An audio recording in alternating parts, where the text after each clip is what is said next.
기도하겠습니다. 하나님 아버지 감사합니다. 이 시간 성령으로 충만케 하셔서 우리의 영이 기뻐하게 하시고 우리의 영 속에 하나님의 말씀이 흥왕할 수 있도록 역사하여 주시옵소서. 하나님께 감사드리며 우리 구주 예수님의 이름으로 기도드리옵나이다. 아멘. 여러분, 코로나 시대지만은 우리 성도 모두가 하나님의 보호하신 가운데에 강건하고 건강하게 지내고 있음을 믿습니다. 그렇죠? 저는 우리가 강건한 것처럼 우리 함부르크 열린문 교회 역시 이 코로나 시대이지만은 건강하게 유지되기를 원합니다. 여러분도 그렇죠? 사실 많은 사람들이 이 코로나로 인해서 지탱하기 어렵다는 말을 많이 합니다.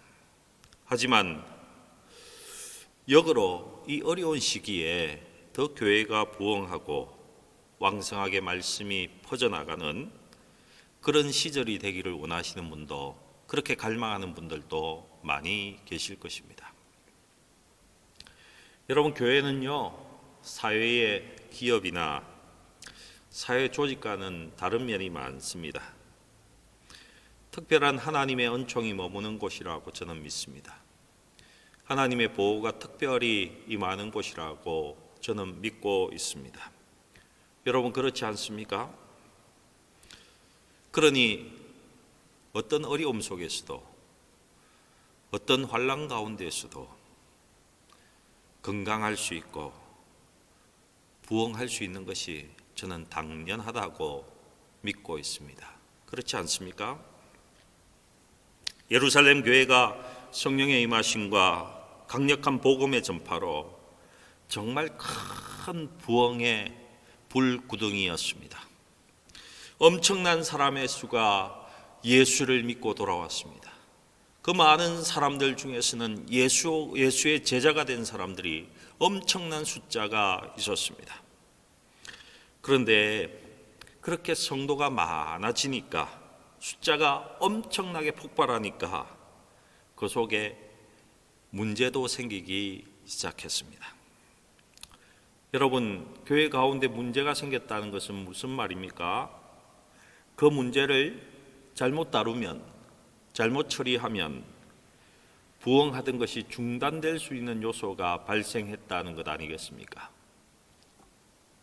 그런데 오늘 말씀을 보니까 그 예루살렘 교회 안에 분명히 문제가 있었습니다. 하지만 교회가 다시금 계속해서 말씀이 왕성하고 제자의 수가 더욱더 힘이 많아지는, 숫자가 엄청나게 늘어나는, 그 가운데 유대교의 허다한 제사장의 무리도 돌아오는 그런 큰 역사가 계속 일어났다, 이 말씀을 증언하고 있습니다.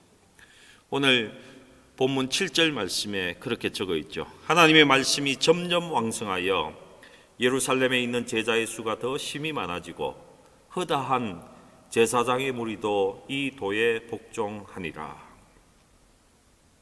여러분, 큰 분란이 일어나고 교회가 정체로 아니면 침체로 들어갈 위기였지만은 그 상황을 극복하고 더욱더 엄청난 부흥을 향해서 달려갔다는 그런 이야기가 적혀 있습니다. 여러분, 우리 함부르크 열린문교회에 모든 성도가 힘차게 달려왔습니다. 참 열심히 달려왔어요. 그런데 코로나가 우리의 달려감을 막고 있는 듯한 그런 느낌을 가질 수 있습니다. 그런 느낌이 들기도 할 것입니다. 하지만 오늘 말씀을 한번 주목해 보시기 바랍니다. 그리고 다시금 환경과 상관없이 말씀이 더욱 왕성하고 제자의 수가 심히 많아지는 하나님의 공동체로 나갈 수 있기를 기도합니다. 예루살렘 교회 안에 성도들이 많아지니까 교회 안에 내부 문제가 발생했습니다. 여러분, 당시의 과부들은요, 다 구제의 대상이었습니다. 헬라파 과부들과 히브리파 과부들이 있었는데 히브리파 과부들은 본토백이들이었습니다. 그러나 헬라파 과부들은 어떻습니까? 외국에 갔다가 다른 지역에 가서 살다가 다시금 이스라엘로 돌아온 사람들이었어요. 히브리파 과부들에게는 구제품이 잘 전달되고 구제금이 잘 전달되었습니다. 그런데 헬라파 과부들이 계속해서 그 구제에서 누락이 되었습니다. 성경의 원어를 보면요, 한 번 그냥 잘못해서 빠진 것이 아니라 계속해서 빠지게 되었습니다. 그러니까 헬라파 사람들이 썩 마음이 좋지 않았습니다. 마음이 나빴다는 것입니다. 왜 빠져? 우리 헬라파 과부들만. 그러면서 그것이 원망하게 되는 그런 사건으로 발전했다는 것입니다. 여러분, 아무리 작고 사소한 원망이라도 여러분 아시잖아요. 그 작은 원망이 큰 문제로 발전할 수 있다는 거 여러분 아시잖아요. 이때 베드로가 참 대단한 결단을 합니다. 진단을 합니다. 그래서 저는 이 부분에서 베드로는 참 큰 지도자구나, 참 대단한 지도자다, 이런 생각을 합니다. 왜냐? 이 문제의 진단을 탁월하게 했고 또한 그 해결을 너무나 참 잘했습니다. 여러분, 좋은 의사는 어떤 의사입니까? 진단을 정확히 하는 의사가 좋은 의사이지 않습니까? 마찬가지로 지도자도 마찬가지입니다. 문제가 발생했을 때 정확히 진단하는 것이 굉장히 중요합니다. 여러분, 문제는 어떻게든 해결할 수 있습니다. 그렇지 않습니까? 하지만 어떤 진단에 따라서 어떻게 해결하느냐, 이것은 굉장히 중요한 문제라는 것입니다. 진단을 잘하는 것이 어떻게 보면 굉장히 중요한 것입니다. 여러분, 지금 이 문제는요, 누구가 봐도 행정적인 실수였습니다. 그런데 이것을 베드로는 행정적 실수로 보지 않았습니다. 하나님의 은혜가 떨어진 결과로 이렇게 베드로는 해석하고 있다는 것입니다. 여러분, 초창기 예루살렘 교회가 은혜가 넘쳤을 때에는요, 자기 자신의 것을 다 팔아서라도 구제하고 자신의 과부들을 섬기고 봉사하였습니다.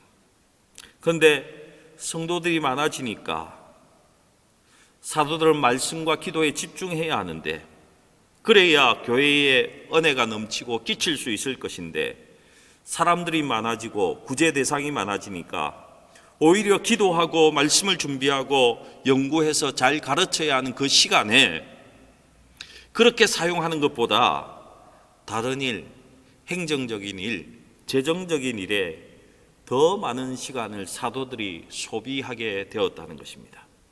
그러니 어떻겠습니까? 그 결과로 은혜가 떨어진 것입니다. 말씀과 기도가 약해지니까 은혜는 떨어지게 되어 있는 것입니다.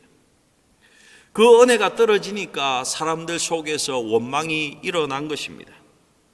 이것이 베드로의 진단이었습니다. 누가 봐도 베드로의 해석은요, 달랐습니다. 누가 봐도 행정적 실수인데 베드로는 은혜가 떨어져서 생긴 일이다, 이렇게 진단을 했습니다. 그리고는 해결책을 내놓았습니다. 7 집사님을 세웠다는 것입니다. 일꾼을 세웠다는 것이죠. 7 집사님들에게 구제의 일을 맡겼습니다. 회계와 서무와 행정의 일을 맡기고, 사도들은요, 말씀과 기도하는 일에 전무하게 되니까 교회가 더 큰 부흥이 일어났다는 것이 오늘 본문이 우리에게 알려주는 것입니다. 사실은 오늘 본문의 이 7절 말씀, 하나님의 말씀이 점점 왕성하여 예루살렘에 있는 제자의 수가 심히 더 많아졌다. 어떻게 보면 여기에서요, 예루살렘 전도의 결론을 이야기하고 있습니다. 여기까지가 예루살렘 전도였다는 것입니다. 그리고 이제는 사도행전 1장 8절에 나온 말씀처럼 유대와 사마리아와 땅끝까지 복음이 전파되어야 하는데, 그 시발점이 되는 사건이 오늘 사실은 본문 후반부에, 우리가 읽지 않은 그 6장 후반부에 잘 나타나고 있습니다. 사실은 7장까지 이어지면서 그 사건이 진행되고 있습니다. 사도행전 6장 8점 이하를 보면요, 스데반이 복음을 전파합니다. 이 복음 전하는 스데반으로 인해서 헬라파 유대인들이 스데반과 논쟁을 하게 됩니다. 이때 이 유대인들이 스데반을 이기지 못하니까 그들은 거짓 증인을 내세우게 됩니다. 스데반이 모세와 하나님을 거스렸다는 것입니다. 스데반이 하나님과 모세를 모독하는 말을 했다는 것입니다. 그들이 이 거짓말을 정언하게 만들고, 또 한편으로 이 거짓 정언을 민간에 가득 퍼지게 했습니다. 이런 일 때문에 사내들인 공회에서 스데반을 잡아갔습니다. 그리고는 그 유명한 스데반의 설교 사도행전 7장에 그 사내들인 공회에서 유대인들에게 복음을 전하는 설교를 하게 됩니다. 근데 그 설교 가운데에 유대인들이 처음에는 잘 듣고 있었는데 나중에 자세히 듣고 보니까 자기 자신들을 나무라는 이야기입니다. 유대인들이 잘못했다는 이야기를 하고 있습니다. 당신들이 비판받아야 한다고 말하고 있습니다. 그랬더니만은 유대인들이 돌을 들어서 스데반을 쳐 죽이게 되는 것입니다. 그리고는 그때부터 유대인들을 극렬히 박해하는, 유대인들이 그리스도인을 극렬히 박해하는 그 사건들이 시작되어 버립니다. 집집마다 찾아가서 예수 믿는 사람을 색출했습니다. 그 예수 믿는 사람들을 찾아내고 그들을 감옥에 가두고 심지어는 죽이기까지 하는 그 박해가 시작되었습니다. 이런 극렬한 박해로 인해서 사도들을 제외하고는요, 예수 믿는 모든 사람들이 유대와 사마리아 땅으로 도망치게 됩니다. 유대와 사마리아 지역으로 자연스럽게 다 흩어져 버렸다는 것입니다. 사도들도 마찬가지입니다. 여러분, 예루살렘에 성도가 없으니까 사도들도 자연스럽게 유대와 사마리아로 복음 전하는 일로 뛰쳐나가게 된 것입니다. 사실 이 사람들이 가고 싶어서 유대와 사마리아로 흩어져서 복음 전한 것이 아닙니다. 하나님이 갈 수밖에 없도록 이런 환경을 조성해서 이들은 유대와 사마리아로 뛰쳐나가서 복음을 전하게 되었습니다. 오늘 읽은 본문은요, 이 유대와 사마리아 전도의 계기가 되는 스데반 사건이 일어나게 된 그 원초적인 이유를 설명하고 있습니다. 그 원초적인 기반을 지금 우리에게 알려주고 있습니다. 여러분, 모든 교회 사역이 이제는 사도들 중심에서 어디로 옮겨갔습니까? 평신도 중심으로 옮겨가게 되었습니다. 완전히 옮겨갑니다. 여러분, 이것이 교회의 성숙입니다. 이제 교회가 성숙되어 가는 것입니다. 이 교회의 성숙을 바탕으로 교회가 더 크게 부흥하고 하나님의 복음 전파가 힘차게 일어나서 복음의 전진이 일어나고 있는 것입니다. 여러분, 처음 교회가 개척되면요, 그 교회가 목회자 중심일 수밖에 없습니다. 소수의 지도자 중심으로 이렇게 움직여질 수밖에 없습니다. 그런데 교회가 성장하는 대로 이 패턴과 이 모양새를 바꾸지 못하고 목회자나 소수의 지도자 중심이 되면요, 그렇게 교회가 여전히 돌아가면 여러분, 교회는 줄어들 수밖에 없습니다. 더 이상 성장하지 않는다는 것입니다. 여러분, 더 이상 성장하지 않으면 가만히 있을 것 같죠? 가만히 있지 않습니다. 줄어들게 되어 있습니다. 퇴보하게 되어 있다는 것입니다. 여러분, 교회가 더 힘있게 자라고 전진하려면, 세상을 진정으로 복음의 말씀으로 정복하기 원하신다면 교회는 한 사람 지도자 중심에서 벗어나야 합니다. 평신도들이 사역하는, 여러분, 교회 내에서 평신도들이 사역한다고 하면요, 이런 생각을 많이 합니다. 찬양대 봉사 잘하고 주일학교 교사 사역 잘하고 교제 시간에 음식 잘 가져와서 섬기는 것이 평신도 사역 아닙니까? 여러분, 저는 그런 말을 지금 하고 있는 것이 아닙니다. 그것도 귀한 사역이죠.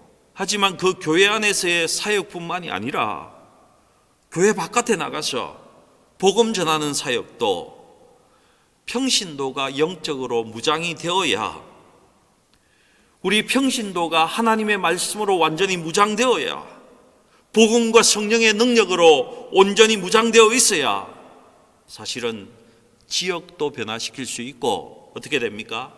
한 도시도 변화시킬 수 있는 그런 능력의 교회가 된다는 것입니다. 그러면 열방도 변화시킬 수 있습니다.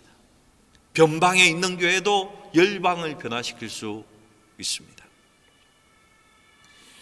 목회자 한 사람이, 여러분, 지도자 한 사람이 그런 일을 할 수는 없습니다.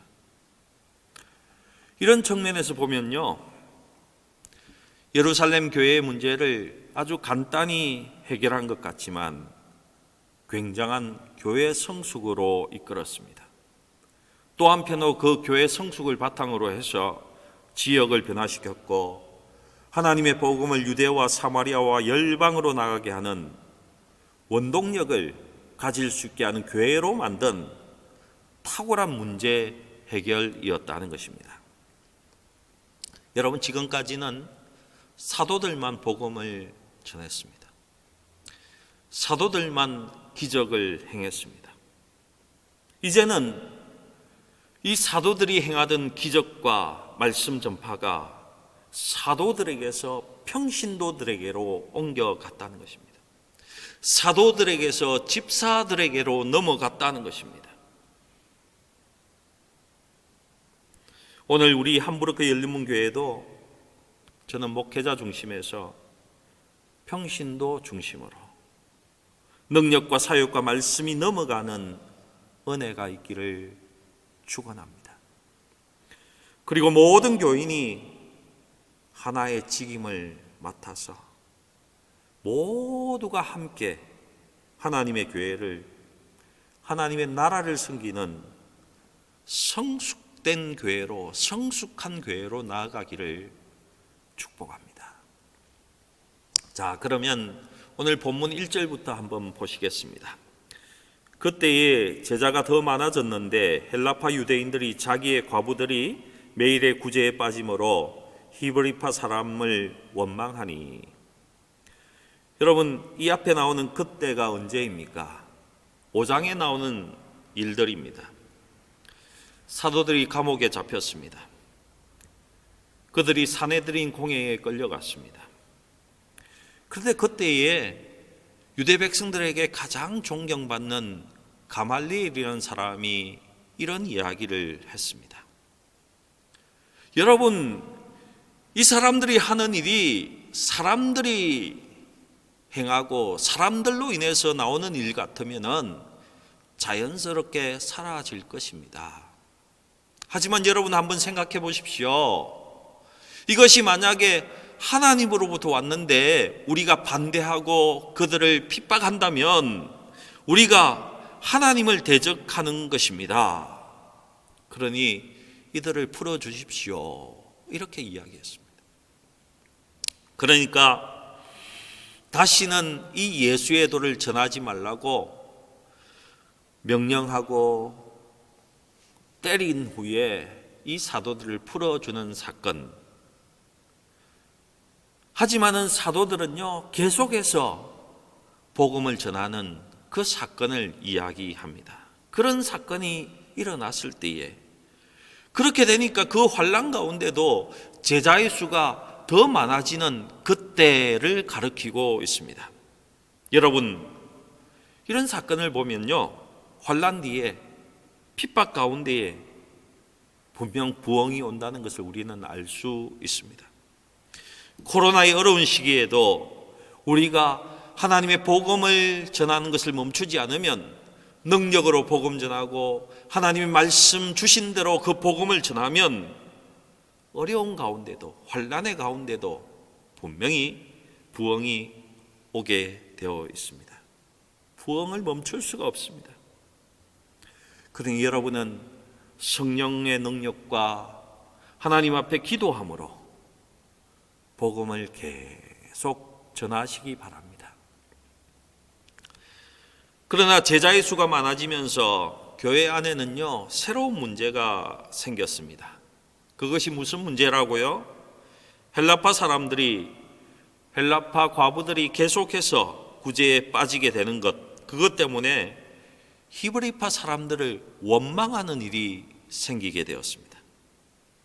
여러분, 헬라파 유대인은 유대인인데 외국에 가서 살다가 다시 유대로 돌아온 그런 사람들이었습니다. 히브리파 사람들은 어떻습니까? 히브리파 유대인들은 본래 그곳에서 계속해서 쭉 생활해온 본토백이 유대인들이었습니다. 그런데 디모데전서를 한번 읽어보시면요, 당시 과부들은 전부 구제의 대상이었습니다. 그 과부를 가족이 책임질 수 있으면, 부양할 수 있으면 가족이 그 과부를 부양하지만, 과부를 부양할 처지가 못 되면, 여러분, 당시의 여자들은 일할 자리가 많지 않았잖아요. 오늘날 여성들과는 사실은 전혀 다른 신분이었습니다. 당시의 과부들은 구제의 대상이 될 수밖에 없었습니다. 그래서 교회가 이 과부들을, 가족이 부양할 수 없는 그 과부들을 부양하고 있었던 것 같습니다. 히브리파 과부들은 이 구제에서 빠지는 일이 없는데, 헬라파 과부들은 멀리 떠났다가 다시 온 사람이라서 그런지 이유는 알 수 없는데 계속해서 그 구제에서 빠지게 되었다는 것입니다. 헬라인 성도들이 보았을 때는 어떤 생각을 할 수 있겠습니까? 똑같이 나도 헌금하고 똑같이 교회에서 섬기고 있는데 왜 우리네 과부들은 이렇게 계속 구제에서 누락이 되지? 이런 생각하지 않겠습니까? 그리고 마음이 좋을 사람이 없다는 것입니다. 그들의 마음이 상하기 시작했습니다.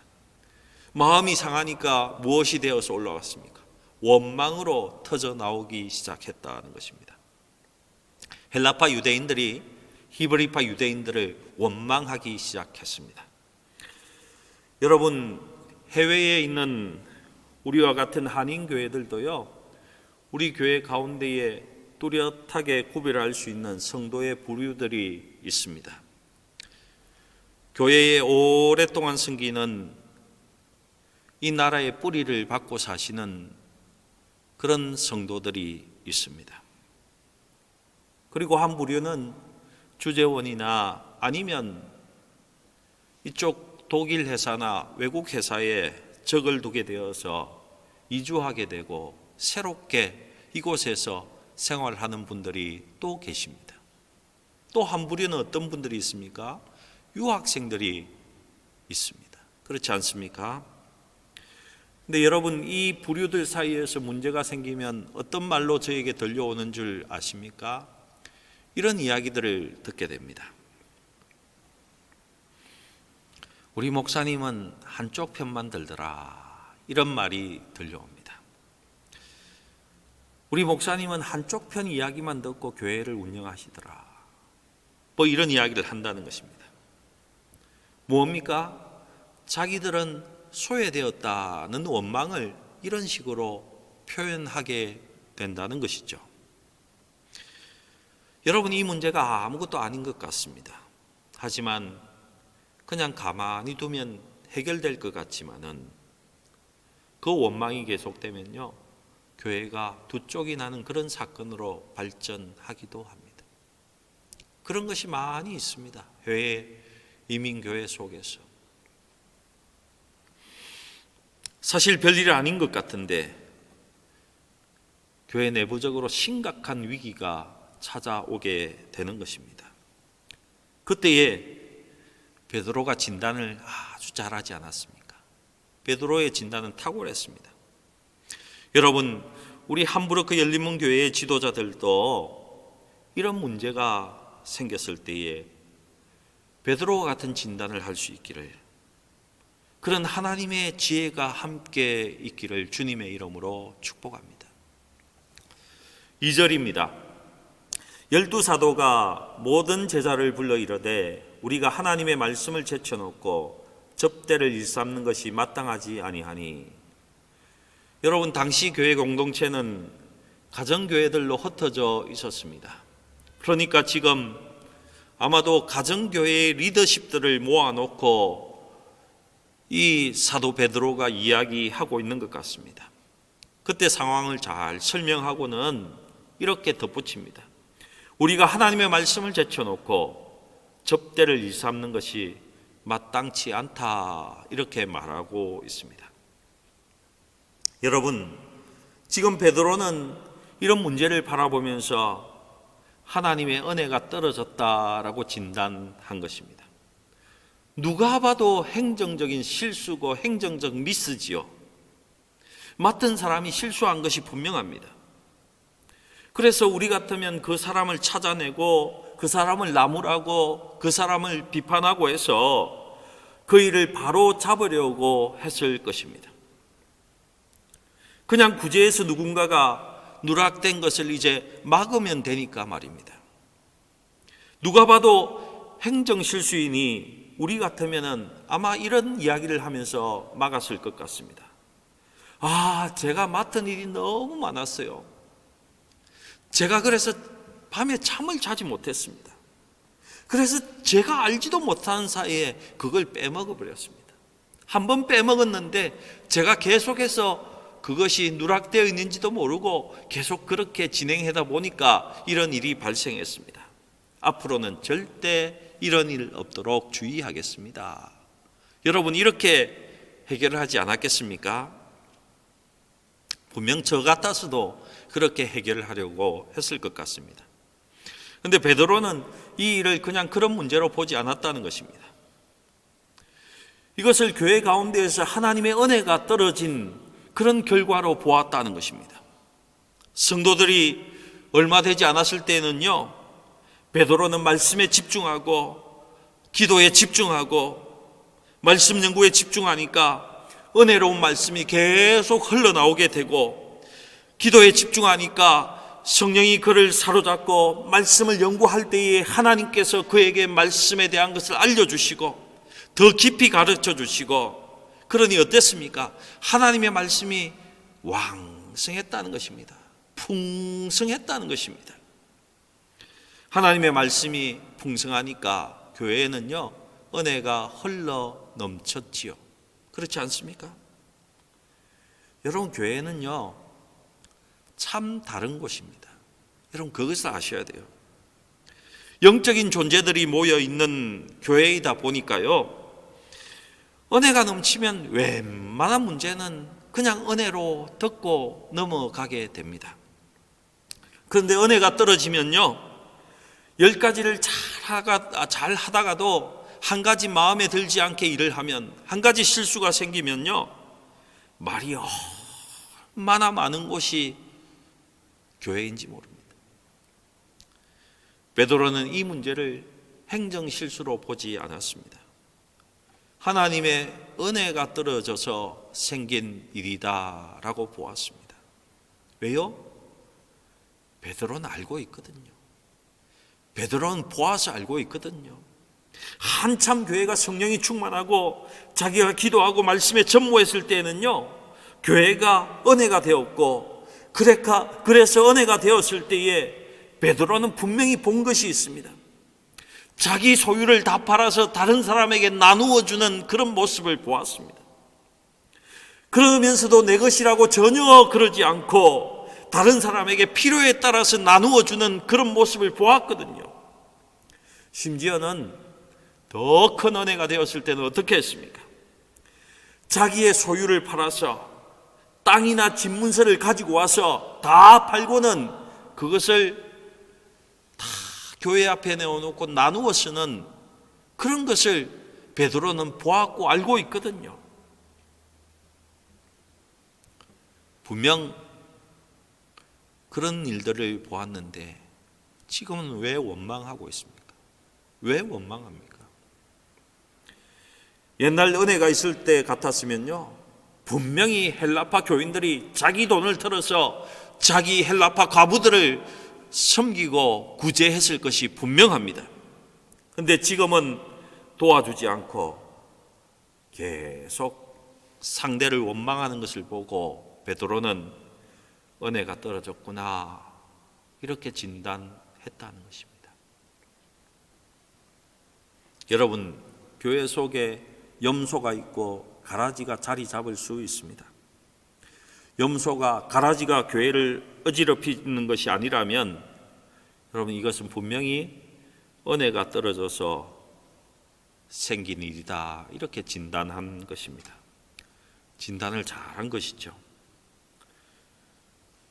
여러분 모두에게 이렇게 지혜로운 진단을 할 수 있는 하늘나라의 큰 지혜가 있기를 주님의 이름으로 축복합니다. 3절입니다. 형제들아, 너희 가운데서 성령과 지혜가 충만하여 칭찬받는 사람 7을 택하라. 우리가 이 일을 그들에게 맡기고. 여러분, 진단 후에 지금 해결책을 내어놓았습니다. 지금 자신들이 하던 웬만한 일은 다 다른 사람에게 맡기겠다는 것입니다.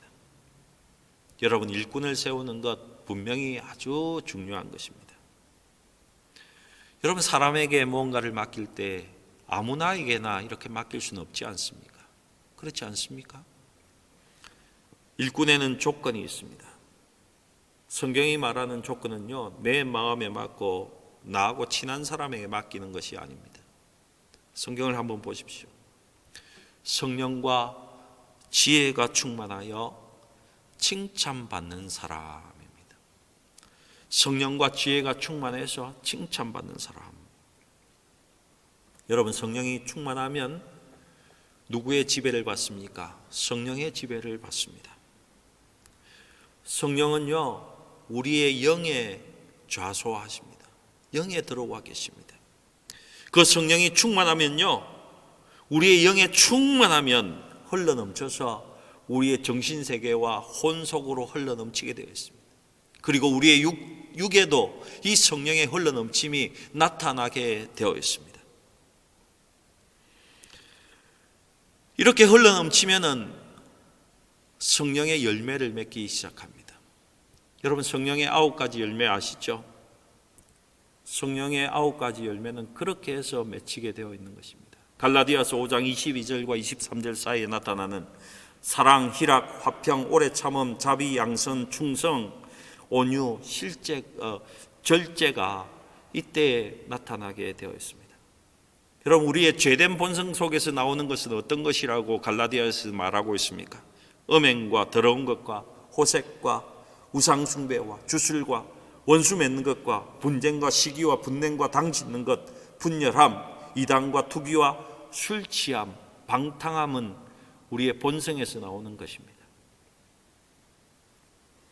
여러분, 성령이 충만하면 그것이 흘러나와서 완전히 우리 죄된 본성조차도 다 덮어버리게 됩니다. 하나님의 성령의 성품이 영에서 흘러나와서 혼으로 가게 되어 있고, 혼에서 흘러나와서 육으로 흘러넘치게 되어 있는 것입니다. 여러분, 영, 혼, 육, 이것이 무엇입니까?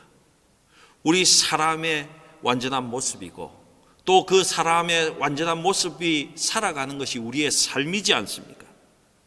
성령이 그렇게 흘러넘치면 우리의 삶도 변화될 수밖에 없다는 것입니다. 삶에서 변화가 생긴다는 것입니다. 성령으로 삶의 변화가 일어나고 성령의 열매를 자연스럽게 맺게 되는 것이죠. 그 성령의 열매를 맺는 것을 보고 사람들이 어떻게 하겠습니까? 칭찬하게 됩니다. 그 사람은 칭찬받는 사람이 되는 것이죠. 그런데 우리 인간은요,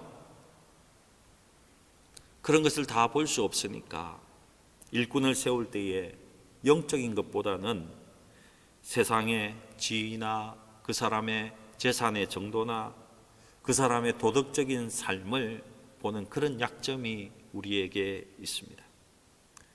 그래서 우리가 흔히 하는 질문이 이런 질문들을 많이 합니다. 아파트 경비 서시는 분들도 장로가 될 수 있나요? 이런 질문을 하게 된다는 것입니다. 먼저 성령이 충만해서 성령의 열매를 삶에서 맺고 살아서 그가 칭찬받는 사람인지 아닌지를 보아야 하는데 그런 것들을 보는 눈이 좀 흐려져 있다는 것입니다. 여러분, 분리해서 당을 짓고 조석으로 마음이 바뀌면서 충성스럽지 못하고 이익을 쫓아서 그냥 돈만 쫓아가는 사람, 사회적 지위는 있는데 성령에 대해서 전혀 알지 못하는 그런 사람을 세우면 안 된다는 것을 지금 말씀하고 있는 것입니다. 성령이 충만해서 영 속에 있던 성령의 능력이 혼으로 육으로 흘러넘치게 되어서 치료하고 예언하고 성령의 조명으로 하나님의 말씀을 깊이 깨닫고 그래서 지혜와 능력으로 그 삶이 성령의 삶으로 흘러넘치는 성령의 열매로 흘러넘치는 그런 사람을 일꾼으로 세워야 한다는 것입니다. 하나님만이 할 수 있는 지혜가 나오는 사람, 하나님만이 할 수 있는 성령이 행하는 능력을 행할 수 있는 그 사람을 일꾼으로 세워야 한다는 것입니다. 지혜와 예수의 성품과 예수의 믿음으로 그 삶의 모습이 나타나는 그 사람을 교회의 일꾼으로 세워야 합니다. 여러분, 교회 일은요, 인간의 경험으로 하는 것이 아닙니다. 인간의 지식으로, 인간이 가진 재력으로, 능력으로 하는 것이 아닙니다. 그런 것들로 하면요, 교회가 분리되고 낙오되고 갈라지는 일이 생길 수밖에 없습니다. 왜요? 여러분 보아서 알지 않습니까? 인간의 경험은 패를 나누어서 싸워야 한다고 생각하지 않습니까? 그것이 아니라는 것입니다. 여러분, 하나님의 이런 성령께서 주시는 하나님의 능력과 지혜로 해야만 합니다. 성령과 지혜와 믿음이 충만한 사람을 교회의 일꾼으로 세워야 하는 것입니다. 다른 사람에게 믿음과 성령의 지혜로 정말 저분은 성령의 사람이라고, 성령의 열매를 맺고 사는 사람이라고 칭찬받는 그 사람이 하나님의 교회의 일꾼이라는 것입니다. 그런 것은 하루 이틀 보고 그 사람 판단할 수가 없습니다. 그리고 그 사람의 말만 듣고 그것을 판단할 수가 없습니다. 왜요? 인간은 거짓에 속을 수 있는 존재이고 인간은 꾸며서 그의 행동과 말을 할 수 있는 존재이기 때문에 그렇습니다. 오랜 동안 보시면서 그분이 성령이 충만해서 열매 맺는 것도 보시고 그 사람이 무엇인가 행할 때에 환경이 아니라 하나님의 말씀을 믿고 하나님을 믿고 행하는 것도 보시고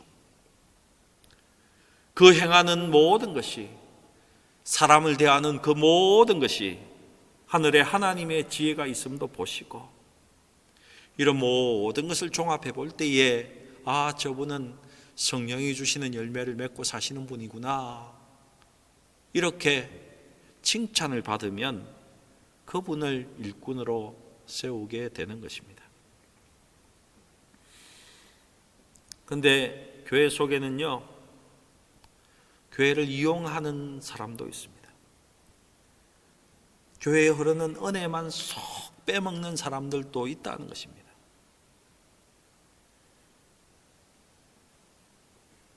그럼 그런 사람은 사실은 일꾼으로 세우면 되지 않습니다.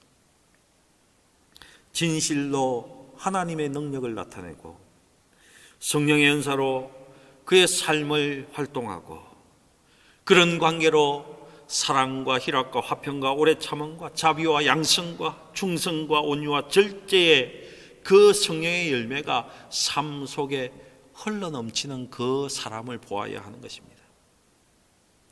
그런 사람을 교회의 일꾼으로 세워야 합니다. 그렇게 그런 일꾼을 세웠더니 어떤 일이 발생했습니까?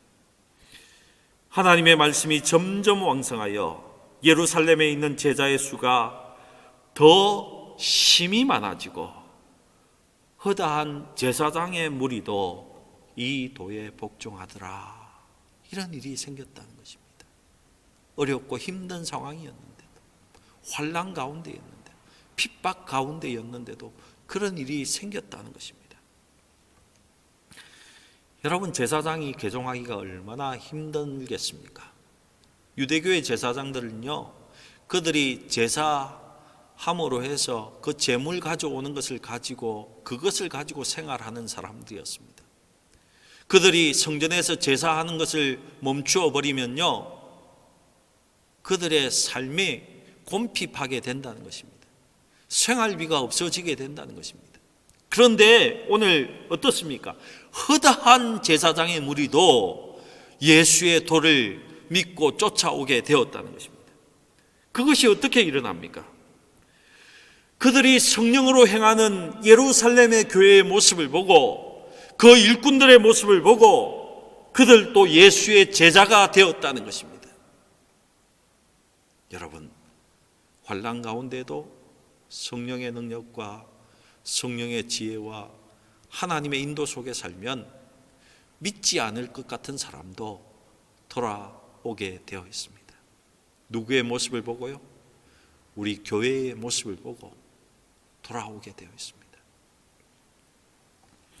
사랑하는 성도 여러분, 말씀을 마치겠습니다.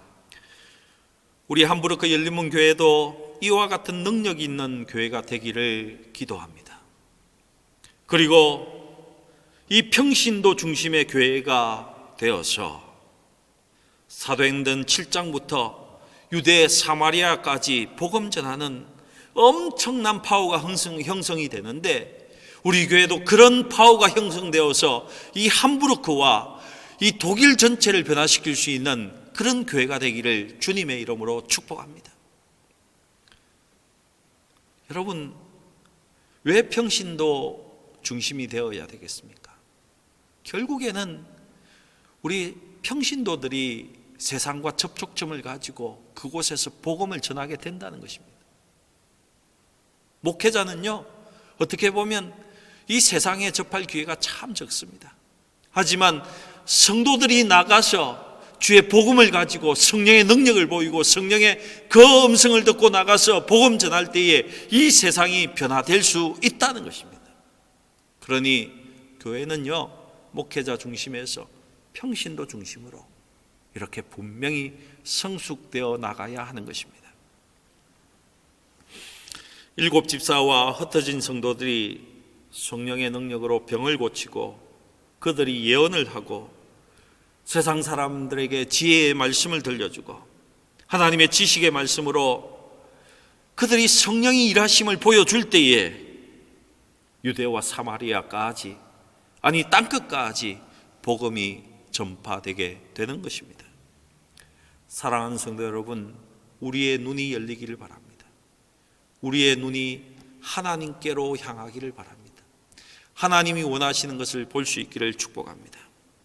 우리 함부르크 열린문 교회는요, 목회자는 말씀과 기도에 전무하고 평신도가 중심이 되는, 그래서 그들이 일하는 교회, 평신도가 성령의 능력으로 복음 전하는 교회가 되어서 하나님의 말씀이 더욱 왕성하고 예수의 제자의 수가 더욱더 심히 많아지고 온 함부르크와 열방을 섬기는 그런 하나님의 교회가 되기를 주님의 이름으로 축복합니다. 기도하시겠습니다.